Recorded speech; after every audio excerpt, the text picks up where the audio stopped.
Olá, boa noite a todos. Começando pontualmente às 21 horas, nossa maratona de dúvidas sobre zumbido. Mais um episódio de maratona de dúvidas.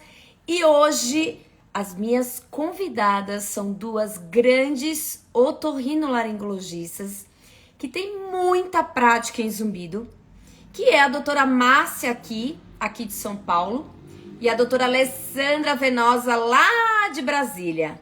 Né? Hoje vai ser uma noite bem especial, porque a doutora Alessandra, que inclusive já está aqui, é a estreia dela aqui nas minhas lives, né? A doutora Márcia já tem cadeira cativa aqui comigo, e eu espero que vocês gostem. Eu recebi muitas dúvidas interessantíssimas, cada pergunta melhor que a outra aqui nos meus stories, mas fiquem tranquilos que eu vou dividir um pouco das perguntas que eu já tenho aqui tudo anotadinho com as perguntas das pessoas que estão ao vivo, né? Não vou deixar de dar atenção para vocês, hein?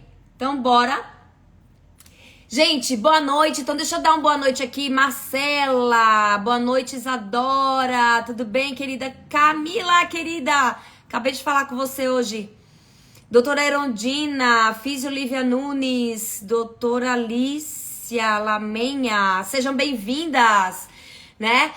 Para quem não conhece, as minhas lives, né, duram 1 hora, sempre com convidados super, mega especialistas. Bruninha, beijo, querida.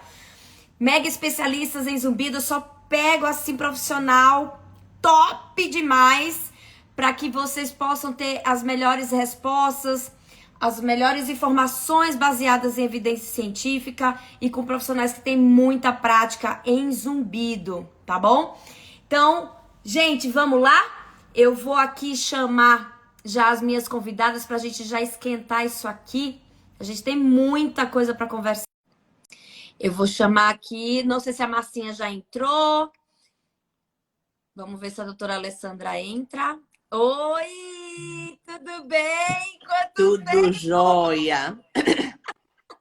Eu vou ver se eu acho a Marcinha, querida Marcinha. Deixa eu ver se ela tá por aqui. Eu acho que ainda ela não chegou. Ela disse que ia estar por aqui. Márcia aqui. Deixa eu ver se eu acho ela aqui. Pronto, convidar. Vamos ver se ela vem. Me fala um pouquinho como é que tá o clima aí em Brasília? Olha, o clima aqui tá melhor, mas eu vou estrear nas suas lives resfriada. Então Ai, vocês meu desculpem a voz rouca, uma tossidinha ou outra, mas nós vamos começar resfriadas. acontece, mas pelo menos tem alguma coisinha aí, né? Tá dando para te compreender bem. Alessandra, eu quero primeiro agradecer muito por você ter aceito o meu convite. Uma honra ter você aqui, né? Você que é Imagina. uma sabedora, uma profissional assim que eu admiro muito. Você sempre dá umas aulas super incríveis nos congressos e você tem muita prática com zumbido, estuda muito zumbido, então vai ter muito que contribuir aqui essa noite, né? Fala um pouquinho da sua formação para que os meus seguidores possam te conhecer, né? Quem é você um pouco da sua história aí, de forma resumida, profissional. Então, meu nome é Alessandra Venosa, eu já estou nessa estrada faz algum tempo, né?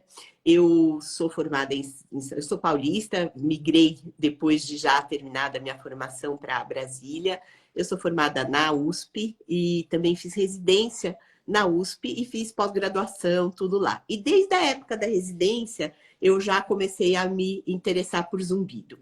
Foi numa época que a gente tinha algumas pessoas lá que estavam interessadas e a gente começou a trabalhar com isso. E eu até tenho uma história engraçada que o motivo de eu ter começado a estudar zumbido mesmo foi porque eu tive zumbido quando eu estava na residência. Oi, Marcinha! Oi, Entrou! Que legal! tudo bem? Tudo ótimo, querida. Delícia! Pode continuar, Então, Alessandra. Já já falo com você, Marcinha, que ela tá no meio do caminho.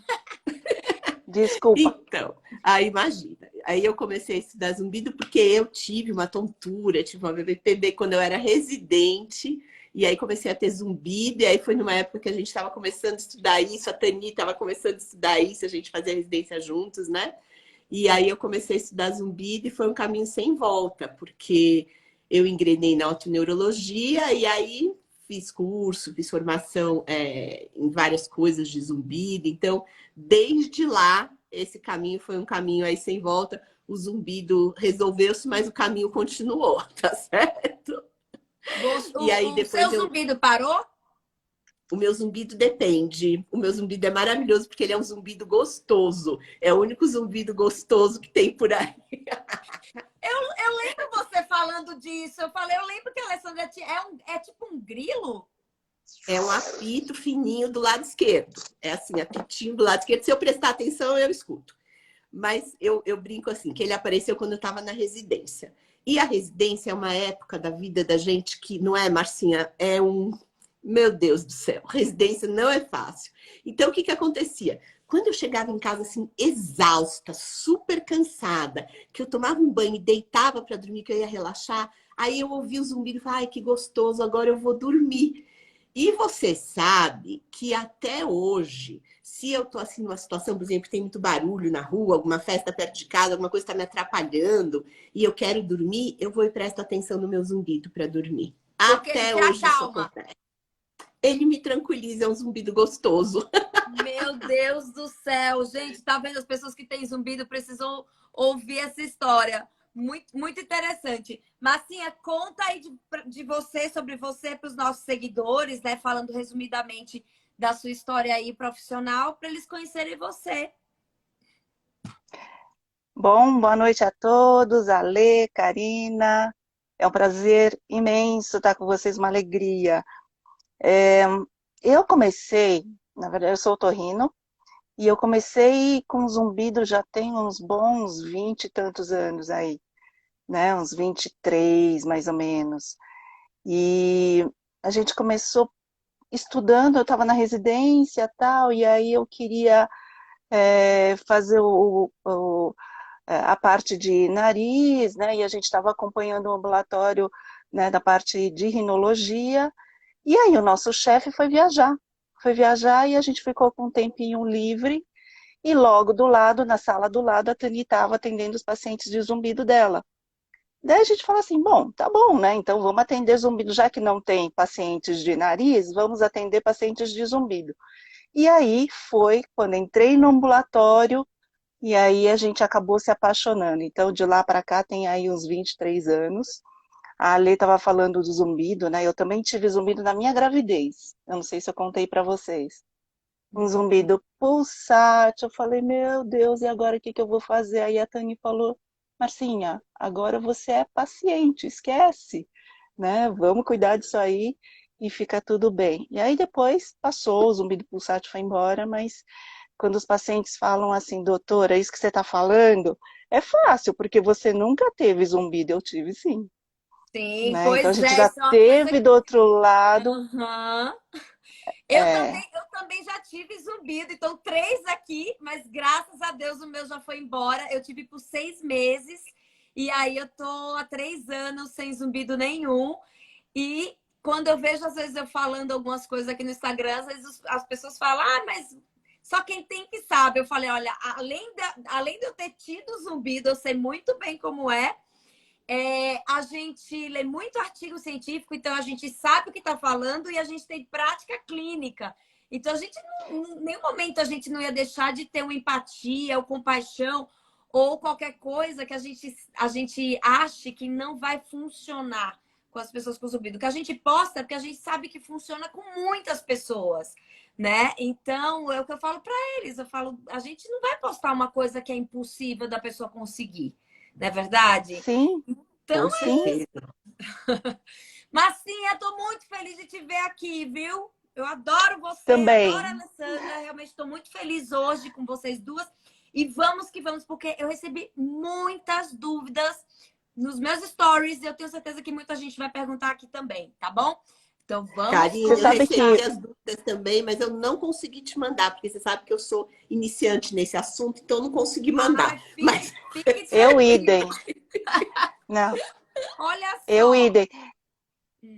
Pode falar, Marcinha. Karina, você sabe que a primeira vez que eu conversei com a Lê, a gente estava em Nova York. Você lembra disso, Alessandra? Eu lembro. E conversando de zumbido. E eu Você. nem estudava E o zumbido que que vocês ainda. estavam fazendo em É. Nova York? O A que gente que a foi para um gente faz na vida? congresso. Ai, que Congresso. delícia! É, e Eu eu nem quero ir conhecia a nesse congresso, Alessandra ainda. vai ter de novo. Pois é, Vamos voltar para comemorar, não é, Marcia? vamos, vamos. Olha só, vou começar aqui. Vou começar com uma pergunta que não é de zumbido, mas que é bem interessante. A pergunta da Amanda Frigo. Alessandra, que está estreando hoje. Vamos começar, então, a primeira pergunta com a Alessandra. Joga no ringue, vamos lá. Hiperacusia tem cura? Tudo pode ter cura. Depende da causa da pessoa e do que ela quer fazer, né? Então, hiperacusia é uma coisa que as pessoas às vezes não dão muita atenção. Eu creio que assim, a minha abordagem para a hiperacusia é sempre, primeiro, distinguir que tipo de intolerância a som a pessoa tem. Porque às vezes as pessoas usam o termo hiperacusia, mas existem formas diferentes disso se apresentar. Então, ela tem qual tipo de intolerância a som? Hiperacusia é uma sensibilidade aumentada a vários tipos de som. Mas existe aquela que também que é a misofonia. A misofonia, a pessoa tem a sensibilidade a sons geralmente de baixa intensidade, a sons específicos, e ainda existe a fonofobia. Existe um tipo de fobia a som. Então, o primeiro passo é entender que tipo de problema a pessoa tem. Segundo passo, se ela tem zumbido associado, porque é uma coisa bastante frequente, bastante comum. Então, a abordagem, ela tem que ir um pouquinho lá para trás, a gente tem que procurar ali o motivo da pessoa ter esses sintomas. E eu começo essa abordagem buscando esse motivo e já vou adiantar que, assim, numa boa parte dos casos, o que a gente vê são coisas aí multifatoriais, né? Os tratamentos, eu acho que eles são muito bem sucedidos e geralmente são tratamentos envolvendo a parte de reabilitação, de terapia sonora. A gente caminha por esse lado, mas nunca esquecendo que que seja o problema que a pessoa tem, a gente sempre tem que partir do diagnóstico. Então, a hiperacusia é uma queixa, é um sintoma. E aí a gente precisa partir do diagnóstico. Perfeito. Eu lembrei essa pergunta porque de alguns casos meus, né, de síndrome tônica do tensor do tímpano, que eu acabo atendendo bastante no consultório, e que é muito comum na síndrome tônica ter hiperacusia. E aí eu observo que quando eu trato essa síndrome tônica, essa hiperacusia vai. Muitos casos a pessoa para de ter esse incômodo. Então, como a doutora Alessandra falou muito bem, vai depender muito do que está por trás. E a gente sabe também que a gênese, todo esse mecanismo aí da hiperacusia tem muito a ver também com o sistema límbico, que tem a ver com o sistema da emoção. Então, tudo isso tem que colocar aí para ser tratado, para ser trabalhado, né? Não só muito bem colocada a terapia sonora, né? Mas às vezes mudanças de estilo de vida. Tem aí o mindfulness, com vários artigos científicos colocando aí, não só para o zumbido, mas também a gente entendendo que para a hiperacusia também poderia ajudar esses pacientes. E aí, Marcinha, o que você acha sobre esse tema aí da hiperacusia?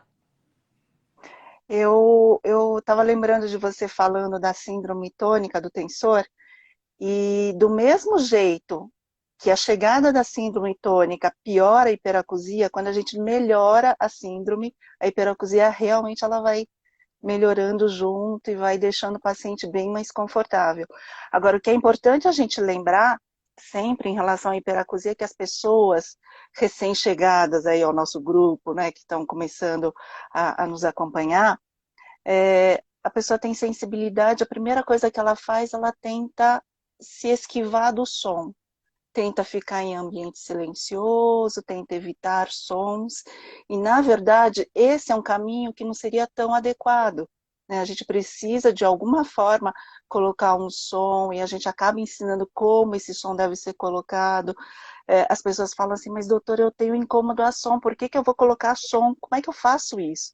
Então tem um jeito, peculiar de se colocar, um jeito que a gente vai bem devagarinho e vai trabalhando justamente no sistema límbico, no sistema talâmico e tudo, para a gente conseguir diminuir a sensibilidade. A tentativa é ressignificar o som, porque até então a pessoa tem o seu cérebro acreditando que o som é uma coisa perigosa. Então, o tratamento é fazer o contrário, tentar ensinar o cérebro de que som é uma coisa tranquila, que tem sons e sons, né? Então, a gente gosta de lembrar sempre isso, não fique evitando sons, cada vez colocando vários tampões. Eu lembro de uma paciente que ela usava um fone, aqueles, né, que cancelam o som ativamente, e além disso, ela usava mais um que cancelava mais ainda. Então, quando a gente chegou a fazer o exame nessa paciente, ela tinha incômodo a voz das pessoas, ela não conseguia conversar com as pessoas, Eu já né? tive paciente com incômodo à própria voz. Imagina que coisa, gente. Então, É e muito aí interessante. E ele se a tendência é a pessoa assemelha, se... por exemplo, a hiperacusia, na verdade, assim, né? Eu costumo falar que o zumbido é como se fosse a dor da via auditiva. E a hiperacusia é a hiperalgesia. E a misofonia, Sim, a alodínia, né? Então, é muito semelhante. O comportamento, a maneira que a pessoa reage. E na dor, a paciente com dor, a gente precisa começar a expor esse paciente ao movimento, aos poucos, entendeu? É a mesma coisa da hiperacusia aí com a terapia sonora, é bem semelhante. Muito bom. E você sabe, É, Karina, eu costumo dizer que quem dividiu as pessoas em pedacinhos foi a medicina. Ninguém é pedacinhos.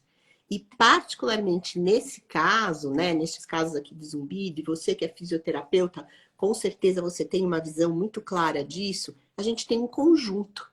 É um conjunto que envolve estruturas de várias naturezas, estruturas musculares, estruturas auditivas, toda a musculatura de deglutição, região cervical. Então, é um conjunto. A gente sempre precisa olhar para esse conjunto. E isso que a Marcia falou do sistema límbico, da parte emocional, a gente não pode deixar de fora, né? A gente tem que olhar esse conjunto. sim, muito bom. Tem uma pergunta aqui da Camila. Paciente com audição normal e queixa de zumbido, já posso pensar em somatosensorial? Eu achei super interessante essa pergunta. Eu acho que a massinha está um pouquinho travada. E aí, Alessandra, pode responder. Então, paciente com audição normal e queixa de zumbido, já posso pensar de cara em zumbido somatosensorial? Massinha, você voltou. voltei, repete para mim. Ó, a Camila Bittencourt. Paciente com audição normal e queixa de zumbido, já posso pensar em somatosensorial? Pode desconfiar sim, mas a gente precisa descartar outras coisas, porque Ah, existem alterações de dieta, alterações, por exemplo, abuso de cafeína, por exemplo, alteração em colesterol, falta de vitaminas, né? Então a gente precisa checar em algumas outras coisas também, mas sempre lembrando o somatosensorial, lógico, e a parte emocional, né, Massinha? Também, né? sem dúvida, Uhum. né? Pacientes Antes da gente... pós-depressivos, pacientes deprimidos ou Sim, pós uma síndrome, um transtorno do pânico, pacientes que estão em luto. Muitas vezes tem audiometria normal, vem um zumbido, né? Como a história que a Tani conta bastante, né? Do luto dela, veio com a audiometria normal e depois desapareceu, né? Alessandra, quer comentar não, alguma coisa sobre isso? Acho que a Marcinha colocou bem, né? A gente tem um checklist que a gente tem que fazer, né? A gente não pode assim olhar para uma coisa só. Mas eu acho que sem dúvida, é um bom diagnóstico para se pensar e lembrar também que muitas vezes as coisas se somam, né? A pessoa já passa por um luto, fica ansiosa, começa a ter tensão muscular, as coisas vão se somando. Uhum. isso, Tem uma pergunta eu não sei, aqui, que é uma pergunta muito. Pode falar, Marcinha. não, eu não sei se vocês têm visto agora, nessa época Covid, pós-Covid, que a gente tem alguns pacientes que apresentaram algumas queixas de tontura, de perda auditiva, e tem gente que vem com zumbido. E aí a gente fica na dúvida, né? Será que é por conta do Covid? Será que é por conta do isolamento, o transtorno e a aflição que a gente fica por conta do Covid, e, portanto, vem a questão emocional? Ou será que tem a falta de algum mineral? Porque tem tanta gente dizendo, poxa, meu cabelo está caindo depois do Covid e tal. Então, nesses pacientes, não taxar diretamente, é por conta do Covid, mas sim, fazer todo um esquema de avaliação, dar uma checada em tudo, e aí, lógico, considerar o emocional, né? Perfeito. O meu Perfeito. piorou Acho que é isso. durante o Covid, viu? Foi? Piorou e durante o pós-Covid ele ficou atacadíssimo. Uhum. E os estudos mostram, na verdade, essa relação grande, né, com essa época da pandemia, não às vezes pelo Covid em si, Sim. né, mas realmente pela falta de atividade física, tomar menos sol, dormir mal, aumento de bruxismo, aumento de disfunção temporomandibular, tudo isso aconteceu na pandemia. Então, os estudos estão aí mostrando essa relação, na verdade, com a situação que a pandemia nos trouxe, né? E não, às vezes, necessariamente pela própria doença, né? Tem uma pergunta aqui que é muito comum, né? Mas vamos fazer aqui também, que é a Noemi Oliveira perguntou, né? Se o zumbido tem cura e pode ser causado por qual motivo? Olha, se a gente for discutir aqui por qual motivo, a gente vai ficar umas 5 horas no mínimo falando aqui sobre a quantidade de possíveis causas, fatores de riscos, gatilhos para zumbido. Mas assim, a pergunta é, vocês preferem falar que o zumbido tem cura ou o zumbido tem remissão? Alessandra.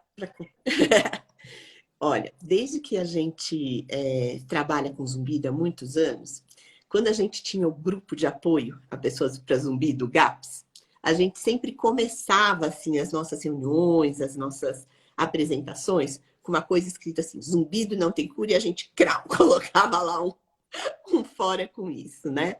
Eu acho que quando a gente... Noemi que perguntou, né? Noemi.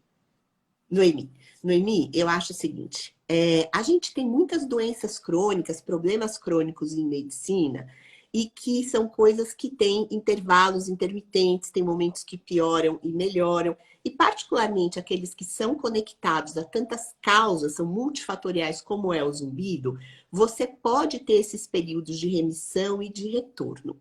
Mas eu considero que se o seu zumbido, ele está ficando bem controlado e ele não está incomodando, atrapalhando a sua vida, isso já é uma doença sob controle, certo? E a gente tem hoje pesquisas mostrando sim que tem muitos quadros que têm cura.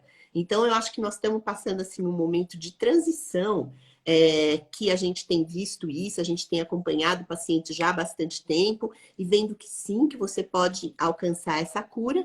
Mas em ambos os casos, tanto se você pensar numa remissão e numa intermitência, que faz que você tenha um problema que não incomoda. Então, eu vou me usar como exemplo. Eu tenho esse zumbido aqui do lado esquerdo, agora é só prestar atenção que ele está pitando. Mas ele não faz nenhuma diferença na minha vida, ele não me atrapalha. Inclusive, ela Então, acabou de entrar aí, ó. Olha ela aí entrando. Quem acabou? A Noemi. A Noemi acabou de entrar. Então eu acho que é uma coisa que você... pode ter sob controle, pode ter alguma intermitência, mas existe sim. Também existem casos publicados, trabalhos publicados, mostrando cura, né? O que você acha, Marcinha?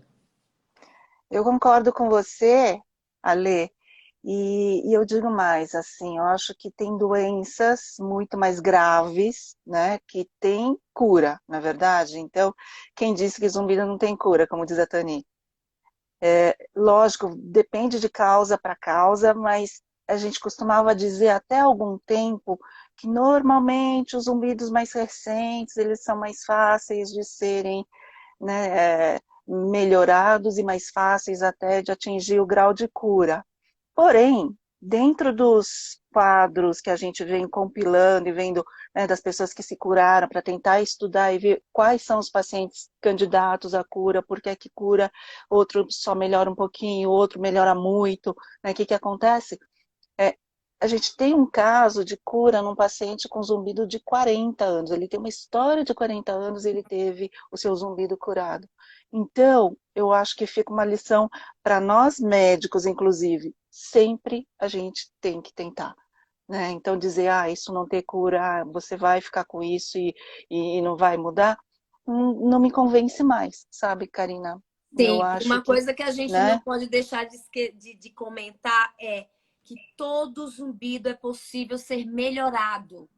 Todo zumbido é Sim, possível ser Sem dúvida. aliviado, né? sim. Então, gente, tem o que fazer, tem várias possibilidades, tem muitos profissionais de diversas áreas trabalhando, principalmente quando a gente sabe que aquelas portinhas lá do sistema límbico, do sistema nervoso autônomo estão abertas, aí é que tem mais mesmo o que fazer para qualquer causa relacionada ao zumbido, seja com perda de audição, seja um zumbido muscular, seja um zumbido devido a uma disfunção metabólica. Então, sempre tem o que ser feito, tá bom? Ítalo, um beijo para você. Mandou um monte de coração aqui pra gente, querido. Um beijo grande para você.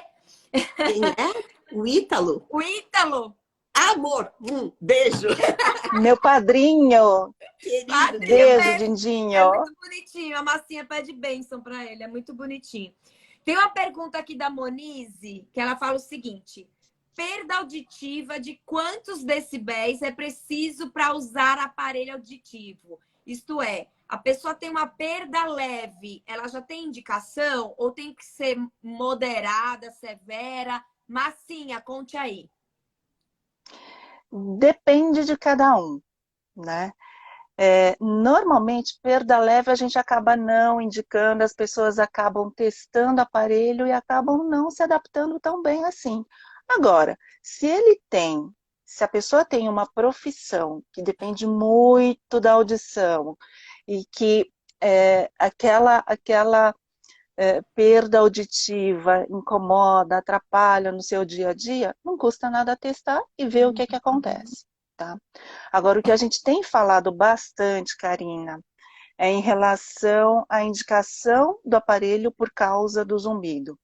Ora, a gente não sai por aí indicando aparelho de cara. Não. Primeiro, a gente tenta melhorar as causas possíveis de serem melhoradas. Por exemplo, tem um açúcar alterado, tem colesterol alterado, está faltando zinco, está faltando magnésio, B12. A gente vai repor e vai tentar controlar o máximo que puder e melhorar a causa, a possível causa do zumbido. Tem um zumbido somatosensorial? Eu vou encaminhar para o fisioterapeuta, né? E assim a gente vai. Não resolveu? Opa, peraí, será que se a gente entrar com um aparelho auditivo, seja para melhorar a audição, seja para colocar um gerador de som, pode ser que funcione. Então a gente pede para o paciente testar primeiro. Testou e vê o que acontece. Não custa nada. Testa e vê. Gostou? Ok. Não gostou? A gente parte para outra, muda de terapia, né? Mas Perfeito. hoje em dia a gente. Alessandra, o que você acha? Concordo muito com a Marcinha. Eu acho que assim, é importantíssimo entender que a gente indica o teste e que o aparelho auditivo ele é um processo. Não é uma coisa que a pessoa coloca no ouvido e sai e está resolvido. Não é assim, né? É um processo Sim. que você está fazendo, você está estimulando. Às vezes, quando a pessoa tem uma perda de mais tempo, né? Já há algum tempo, você começa a estimular uma via neural que está aí há muito tempo sem estímulo. Então, não é uma coisa que você põe e faz um passe de mágica. É um processo. E eu vou falar um pouquinho aqui, vou aproveitar a chance para falar de uma população, que é a população já um pouco mais idosa. Nesses pacientes, eu sempre vejo a questão da perda de audição do zumbido, mas também penso na questão da gente protetizar mais precocemente, para a gente não perder aí janelas de neuroplasticidade, de processamento auditivo. Então, isso é uma coisa muito importante. Então, se a pessoa já tem algum tempo, alguma perda um pouco maior, não espere. Coloque o aparelho, trabalhe, procure um bom profissional que ajude você em relação a isso. Precisa um período de adaptação, a gente tem que entender isso, que não é um passe de mágica, botou e pá, mas que é uma coisa extremamente importante e útil, mas sem esquecer isso que a Marcinha falou, acho que é fundamental, que existem todas as outras coisas atreladas a isso. Sim, e Não é sem só botou o causar aparelho e pá. e sem querer causar nenhum tipo de pânico, nada disso, né? Eu sou aversa a esse tipo de coisa. Mas tem um estudo que foi publicado na The Lancet, que é uma das revistas científicas mais importantes que tem, onde eles mostraram que a maior relação que tem com a demência é com pessoas com perda de audição. Então, 3 a 5 vezes mais chance, né? sim, então, principalmente o que a Alessandra falou dos idosos, né? Dependendo da perda, converse com o seu médico otorrino, discuta com ele sobre a sua perda e se é fundamental ou não utilizar o aparelho auditivo, tá bom?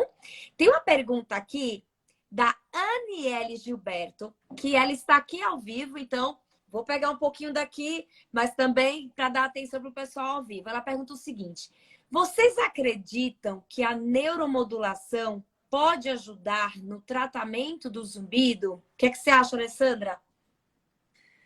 Eu acho que tudo que surge é importante a gente investir, né? Eu acho que, tendo em vista o que a gente conhece hoje, em termos de fisiopatologia do zumbido, eu acredito que sim, eu acredito que a neuromodulação é um caminho.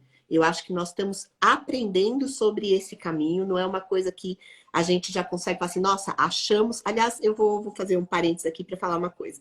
Quando geralmente as pessoas conversam, particularmente pacientes que já passaram em vários médicos, estão com muita dificuldade de zumbido, às vezes a gente, vou contar uma coisa para vocês aqui do lado do médico, né? A gente se sente como se a pessoa chegasse ali com a expectativa que você fosse uma fadinha com uma varinha de condão, que você vai fazer assim, tum, e desaparecer com o zumbido, né?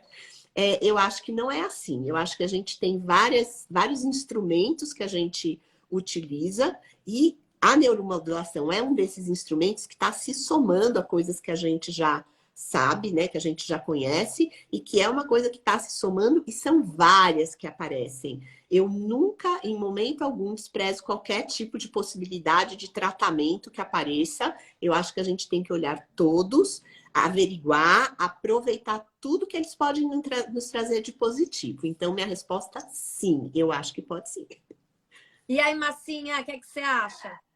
Eu concordo com a Alessandra, porque a gente sabe que o nosso sistema nervoso central tem diversas conexões, coisas que a gente desconhece ainda. E se a gente lembrar, parece que foi ontem, né, Karina, da sua tese, como que a coisa começou, como que a gente começou a desconfiar das relações entre o sistema somatosensorial e a via auditiva, e depois o quanto isso floreou e o quanto a gente conseguiu aproveitar, né, do seu estudo, inclusive, né, que nos ajudou bastante. Nossa, eu acho que a gente precisa abrir a cabeça e estar aberta a novidades mesmo, porque quanto mais a gente estuda, parece que mais coisas vão aparecendo. É isso aí, né? A Sim, com ciência é isso aí. certeza. E sem deixar de falar também na neuromodulação bimodal, que está assim na Sim, crista da onda, que eu acho que vai vir realmente para mudar muito a história das pessoas com zumbido.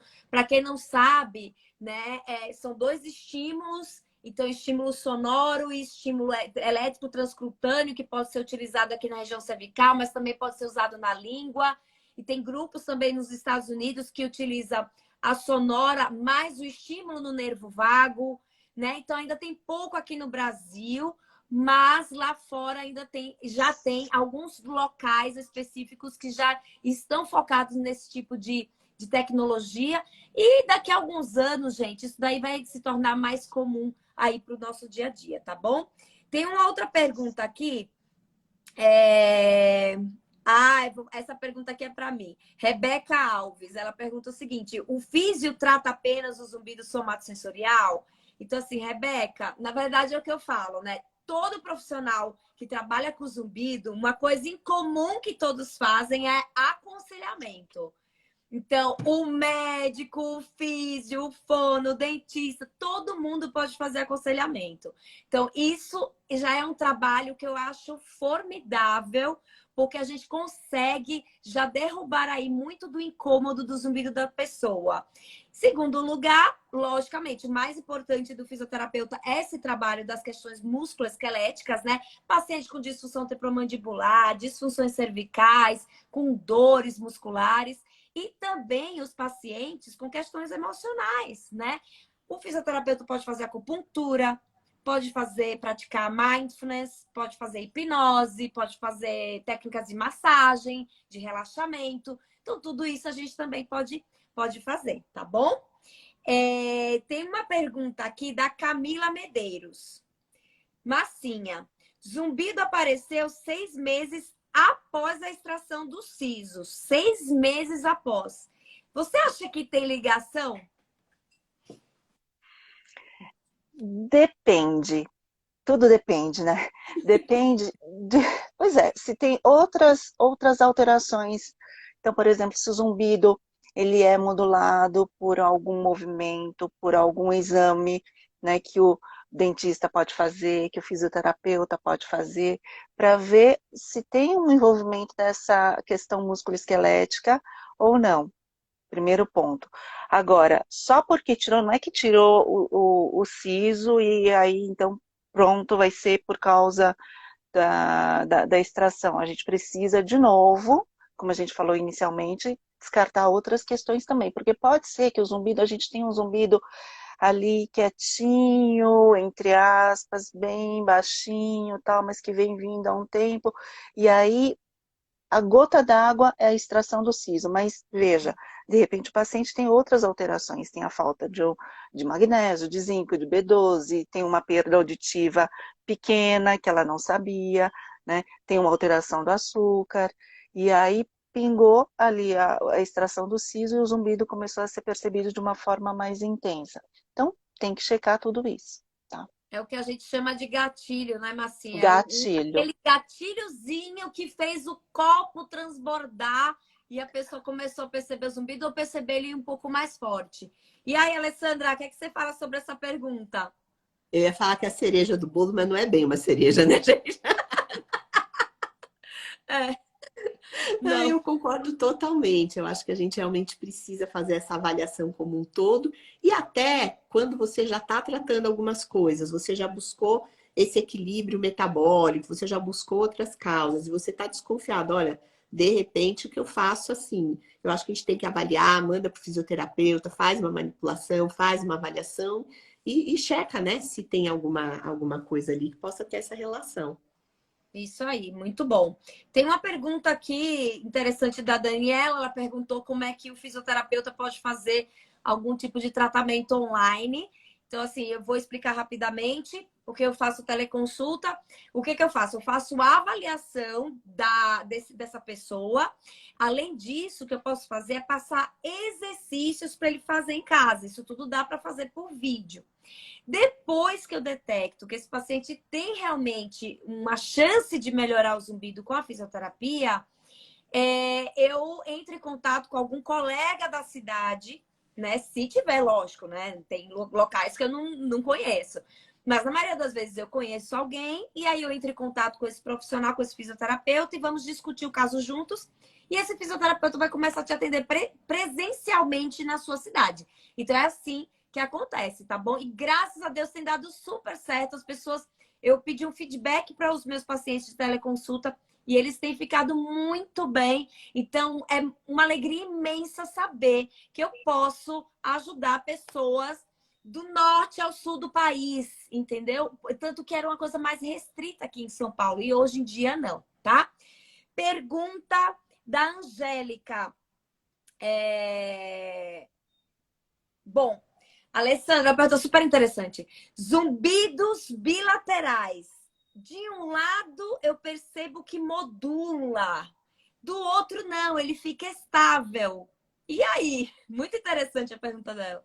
Muito interessante e provavelmente é um zumbido de causa mista, né? Então, provavelmente a pessoa tem alguma coisa ali de base, né?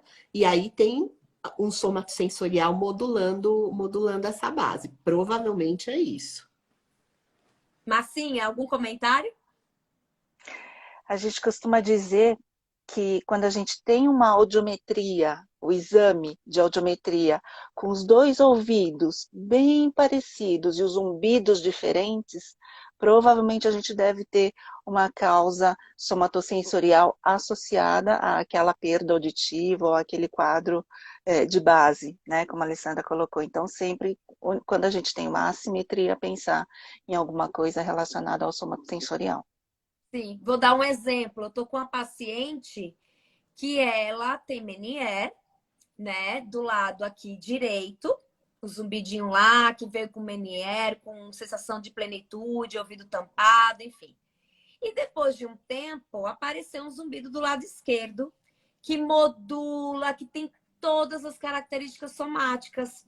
E aí, o que está acontecendo? Ela está fazendo a físio, o zumbido da esquerda praticamente está quase zerinho. Esse aqui está lá estável, não muda com nada. Por quê? Porque a causa do ouvido direito dela, da orelha direita, o zumbido é um, e o da esquerda é outro. No caso, foi o zumbido somatosensorial, tá bom? Então, tudo isso é possível. Tem uma pergunta aqui sobre Covid, a gente já comentou, né? Que é possível aumentar, é possível que depois da doença do Covid, é possível esse zumbido aparecer, né? A gente já falou sobre isso. Bom, a Sônia Bittencourt. Zumbido unilateral, tipo um chiado na cabeça, pode ser proveniente de uma disfunção temporomandibular, Alessandra? Pode, mas zumbido unilateral, assim, tem várias causas e a gente sempre, de novo, a gente sempre tem que partir da causa. E particularmente zumbido unilateral, a gente tem doenças, você acabou de falar da doença de Meniere, é uma das possibilidades, que tem outros concomitantes, não só o zumbido, tem outros sintomas, mas a gente sempre tem que fazer uma investigação buscando ali causas que podem estar envolvendo o sistema nervoso central, precisa de exame de imagem, então tem que ter uma consulta médica para estabelecer bem a causa antes de atribuir exclusivamente a uma causa somatosensorial. Então, precisa de investigação. Massinha. Lembrar que cada caso é um caso, né? E para cada paciente a gente tem um tratamento. Então, quando você conversa com o seu médico, o médico vai traçar as estratégias, os exames, ele vai solicitar, tudo é personalizado. Então, não tem um tratamento que funcione para todo mundo. Não é que eu vou pedir para todo mundo tirar o café, não é que eu vou pedir para todo mundo ir ao fisioterapeuta, ir ao dentista, ir para fono e testar aparelho. Não. Cada um vai ter a sua receitinha, cada um vai ter o seu protocolo de tratamento. Né? Lembrando, né, que as características, já que é da minha área, as características do zumbido devido a uma DTM, geralmente, por exemplo, o tipo de som, né, que a gente observa e a gente vê nos estudos, é mais do tipo apito, um chiado, às vezes um pulsátil. São zumbidos que acompanham o lado da disfunção. Se tem a disfunção de um lado, geralmente acompanha esse lado, se é bilateral, acompanha. Muitas vezes modula com movimentos de mandíbula. São pessoas que têm muitas vezes associado também bruxismo ou dores nessas regiões, presença de pontos gatilho, tá bom? Então, isso tudo vocês podem conversar com o seu médico e, de repente, ver se a possível causa seria de uma DTM, tá? Thaís Rodrigues, acho que é isso. Ouço zumbido, mas sensação de ouvido tampado e ouço estalos ao engolir. Qual possível causa? Massinha. Vamos lá. Ouvido tampado e esse estalinho ao engolir. O que seria isso? Possíveis causas. A primeira coisa que eu perguntaria para ela é se o nariz dela é bom. Né? Porque a gente tem um canal que liga nariz e ouvido, e esse canal ele participa do equilíbrio, ele faz o equilíbrio das pressões do ouvido e da pressão atmosférica. Então, se o nariz não está funcionando legal, ele acaba não fazendo esse equilíbrio de pressão e a gente acaba tendo sensação de ouvido tampado, muitas vezes a gente acaba tendo dor quando desce do elevador, quando desce do avião, quando está subindo no avião, né, na decolagem, na aterrissagem. E a gente tem essa sensação de estalos quando engole, quando abre a boca. Então, a tuba auditiva é quem está com problema nesses casos aí, tá? Se o nariz não está legal, né? Esse seria um ponto. Outro ponto que talvez a gente possa pensar quando eu tenho uns estalos é ver a questão musculoesquelética de novo, né? A sensação de ouvido tampado e mais os estalos, principalmente quando a gente está mastigando, né?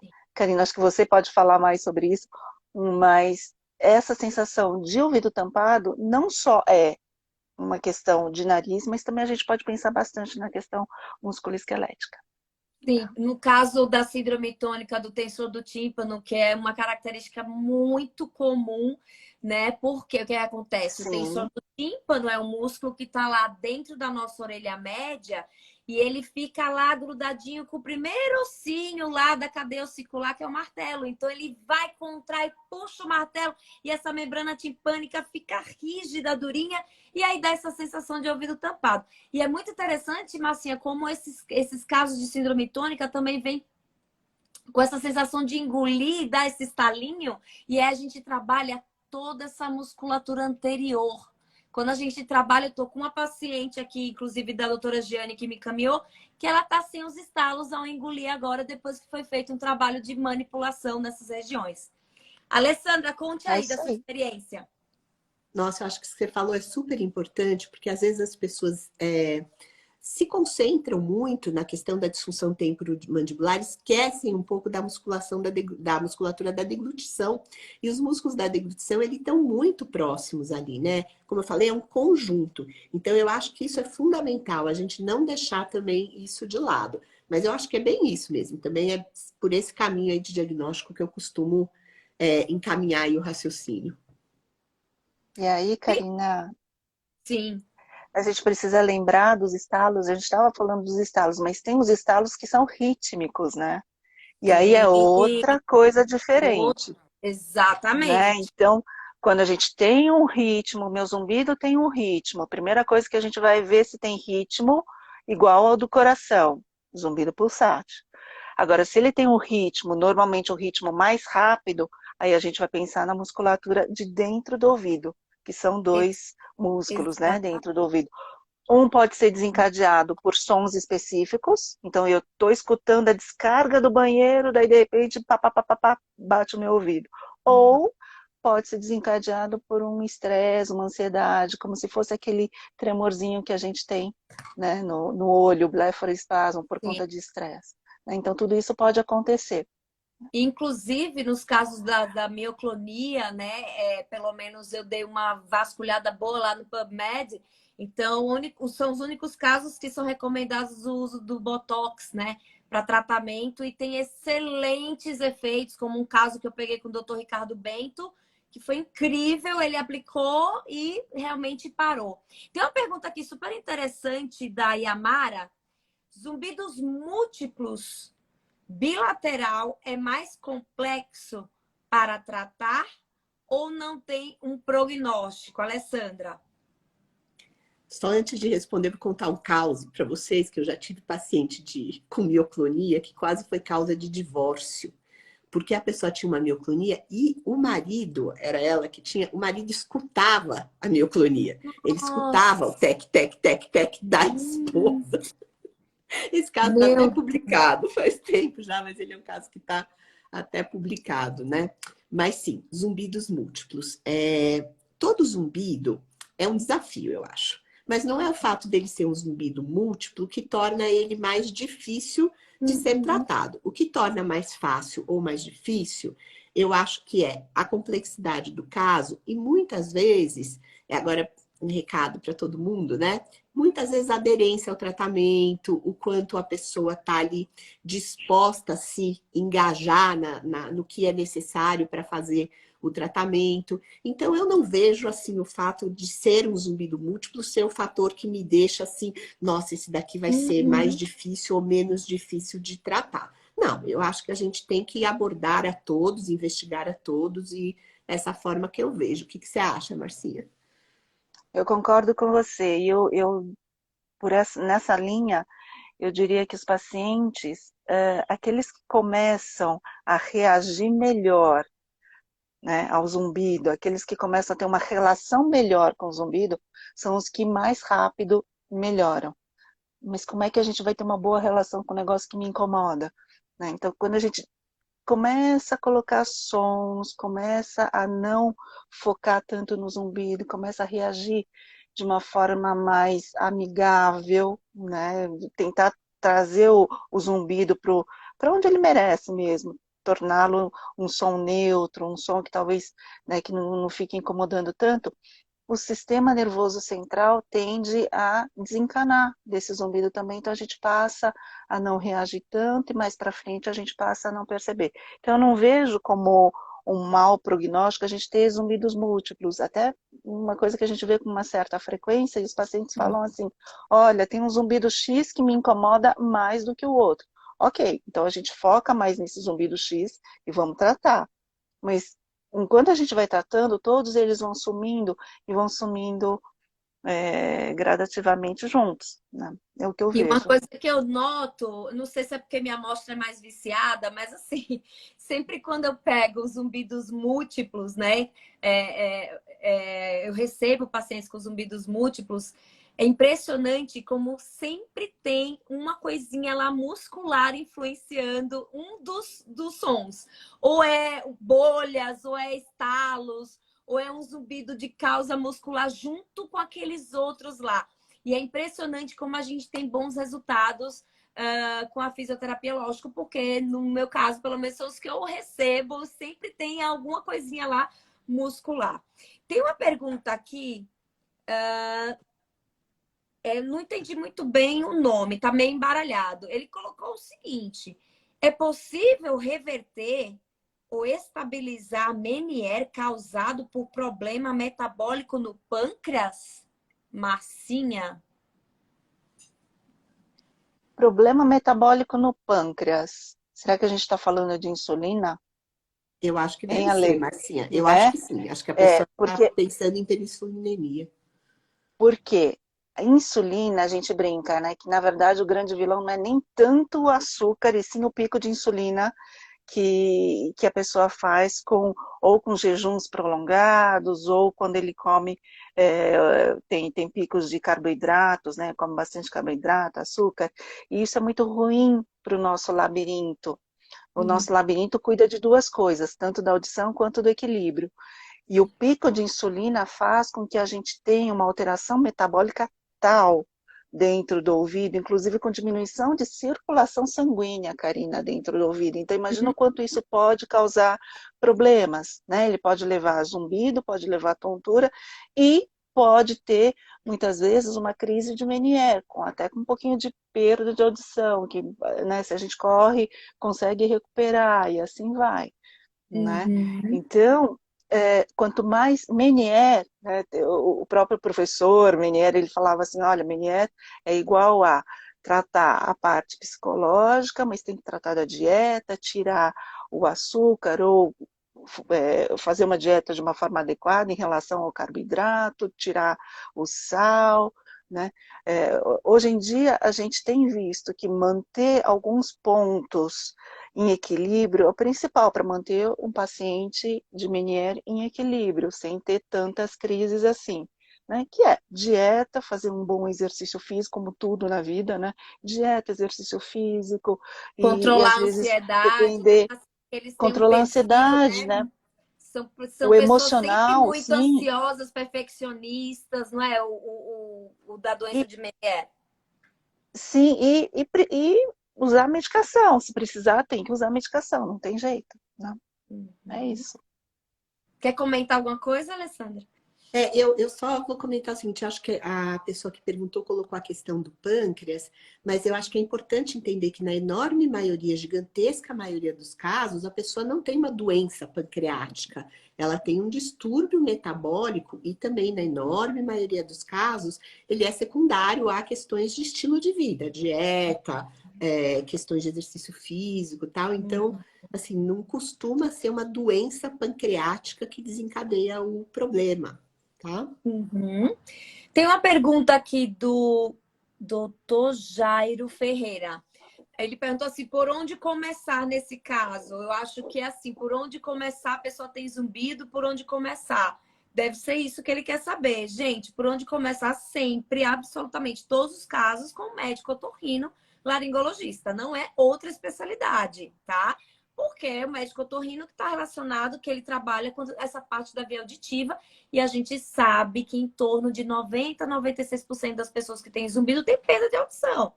Então, sempre, em primeiro lugar, é o otorrinolaringologista, tá bom?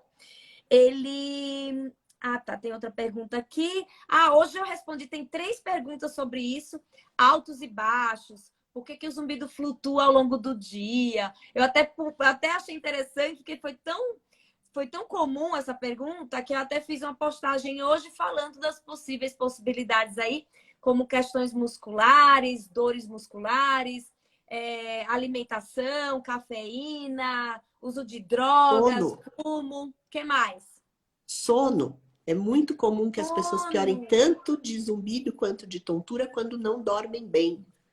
Verdade. Sono e zumbido é um capítulo à parte, né, gente? Uhum, uhum. Muito bom, Sandra, muito bem lembrado. Tem uma pergunta aqui. Se zumbido por DTM necessariamente tem variação no tom ao abrir ou apertar os dentes? O que que vocês acham? O que você acha, Massinha? Obrigatoriamente, não. Pode ter, pode não ter, né? Exatamente. É, é, é examinar e ver o que acontece, mas não é Uhum, obrigatório. E não sei, uhum. Karina, na sua experiência, às vezes quando não tem e você faz a manipulação, você percebe, não é isso? Por Aí a exemplo, pessoa percebe com a manipulação, né? por exemplo, tem muitos casos que a pessoa não modula. Mas, para mim, uma coisa que eu aprendi muito na prática clínica é assim, nível de dor e tensão. Isso, para mim, é o que vai mais influenciar. No meu estudo, que eu fiz do doutorado, eu fiz essa pergunta. Eu perguntei o seguinte: se as pessoas que modulam, elas têm melhores respostas com o tratamento fisioterapêutico do que aquelas que não modulam? E a resposta foi: não, é tudo igual. Mas sabe o que é que influenciou? Se a pessoa tem dor, e se modular, se modula para baixo, se o zumbido diminui o volume, que a maioria aumenta. A grande maioria vai dizer, aumentou, olha, aumentou. Poucos falam que baixa, mas quando a pessoa fala que baixa, eu já fico mais animadinha. Mas, gente, isso não vai influenciar tanto no resultado. Veja só se esse paciente tem dor, se ele tem tensão, né? Isso tudo vai influenciar bastante no resultado aí do tratamento, tá? Estou com zumbido e meu ouvido parece doer, mas às vezes parece que é baixo, como é? Abaixo da orelha. Acho que ele está dizendo assim, que o zumbido tem zumbido e tem dor dentro da orelha. O que é que vocês falariam? O que é que você pensaria, Alessandra? Ah, esse é um prato cheio. Hum.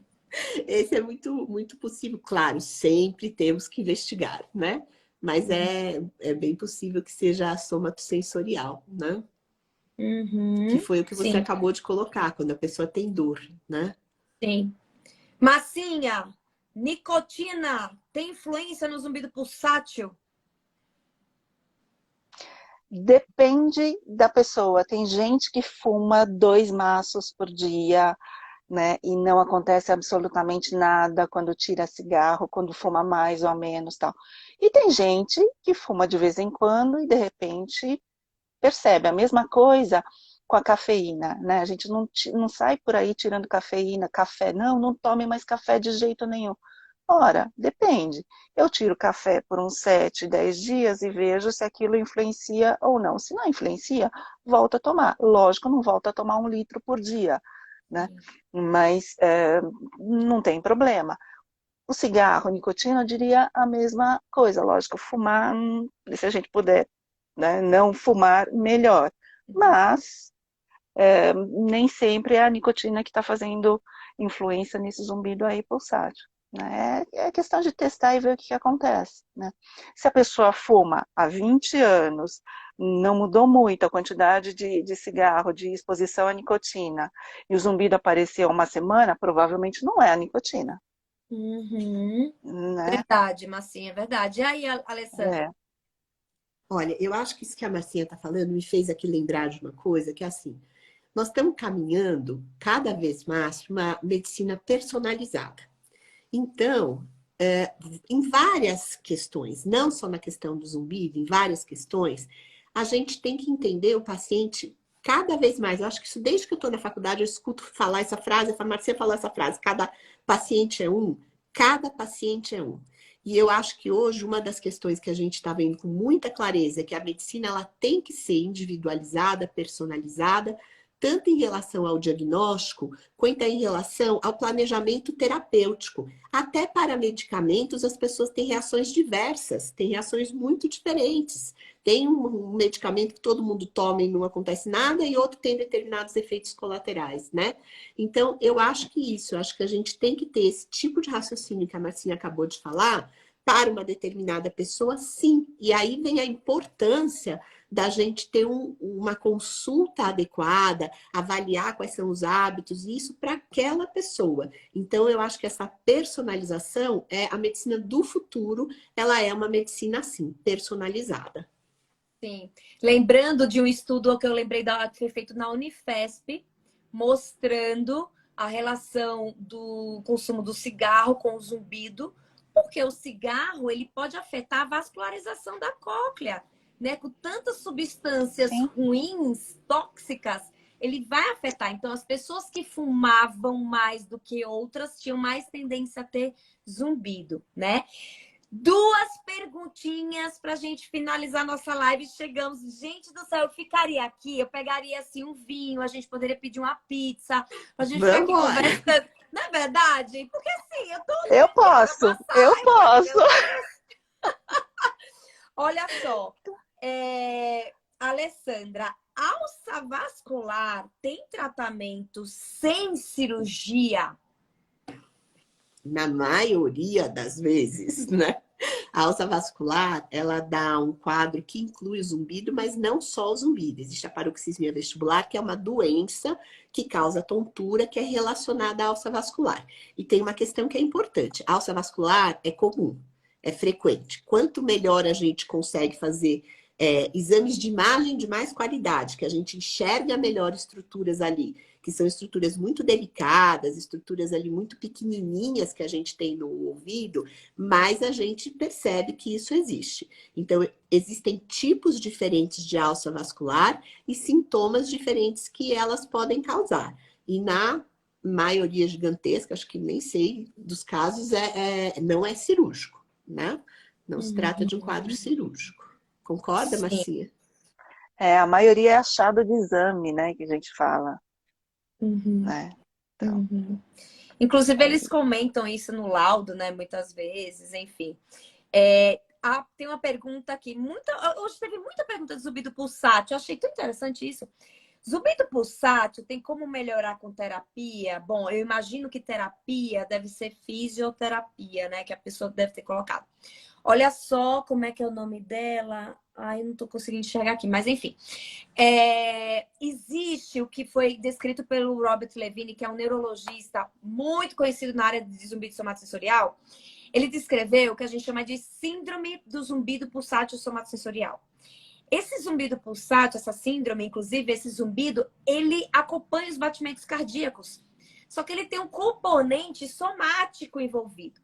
Então, existe essa síndrome, existe o zumbido pulsátil, sem ser essa síndrome que tem um componente musculoesquelético, como acontece nos casos de DTM, principalmente, tá?